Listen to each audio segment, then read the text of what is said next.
And this case has stunned us. It's stunned so many of us. And to help us try and understand a little bit more of what's going on here, how it's going to be investigated, former FBI Assistant Director, CNN law enforcement analyst Tom Fuentes is with us.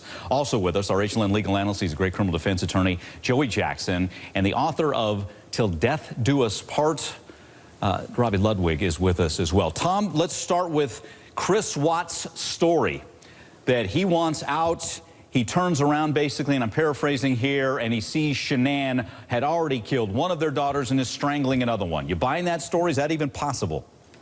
Well, I think at this point, Mike, the main thing is not so much what he says or whether you buy it or not. It's up to the police to really do as much investigation as they can, especially the forensic part of this, to prove or disprove anything that he says. So right now, the main focus is going to be on obviously what he did to his wife and what he potentially did to the children, how he did it, why he did it, and all of that's important too. But I think right now the main point is going to be to prove forensically that he in fact is responsible for the death of all three.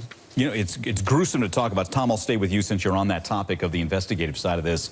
If the little girls were in oil, how hard is it going to be to get any kind of evidence, DNA, that would say it was Chris Watts versus Shanann who may have killed them? That's a good question. I think I would defer to a forensic scientist on that regard of whether or not the oil would interfere with whatever attempt they're going to do to try to determine that.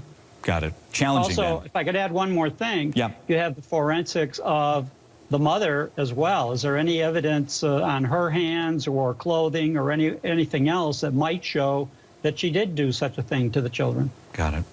Robbie, what do you make of this confession? You read a little bit of that affidavit, his explanation. What do you think's going on here? Yeah, it sounds like a man who is desperate and trying to save himself. And you got to give it to him, down to the wire, even when he's being confronted. He is trying to save himself, perhaps, from the death penalty. It sounds very unlikely to me that this mother would have harmed her kids. It sounds more likely that she would have wanted to harm him.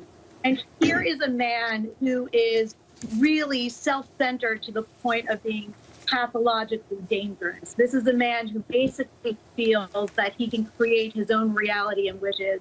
And that is my first assessment as to what happened here. This is a man who wanted to do-over in life and knew that his wife and family and the child on the way would keep him stuck to a life that he no longer wanted or felt he could handle. Joey, let's delve in a little bit, kind of picking up on what Tom was talking about on an investigative front. Let's check out a clip from last night's show, Crime and Justice with Ashley Banfield, certified death investigator Joseph Scott Morgan, talking with Ashley and kind of dealing with that evidence. And let's get your take coming out. Here's that. And explain why the defense submitted a motion to request DNA be extracted from the necks of the children and under the fingernails of his deceased wife. Does this now make sense to you? Yeah, I can see how they would want to go down that road from an evidentiary standpoint. I think that it's going to be very difficult, though, if these children had been submerged in oil, as they say that they were, at least that's been implied, that you would be able to recover anything that's usable from out of that environment. All right, Joey, why would the defense go for that, want that submitted?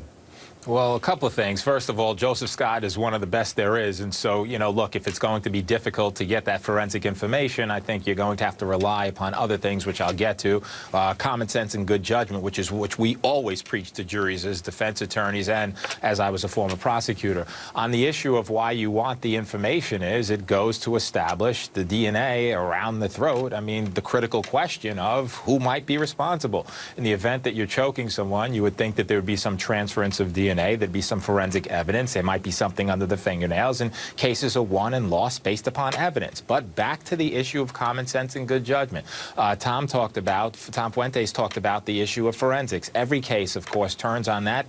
Jurors expect that, right? We're in the day of CSI Miami, right? But here's the reality. The reality is that if you don't have that, you turn to jurors and you ask them to listen to their inner thoughts and their common sense. What mother right, would engage in this reaction. So you get, great psychotherapists like Dr. Robi to take you through that. No mother would. Children are their pride and joy. Number two, was this be the normal reaction that someone has? So you're killing the children after this emotional discussion, and the wife that is according to you.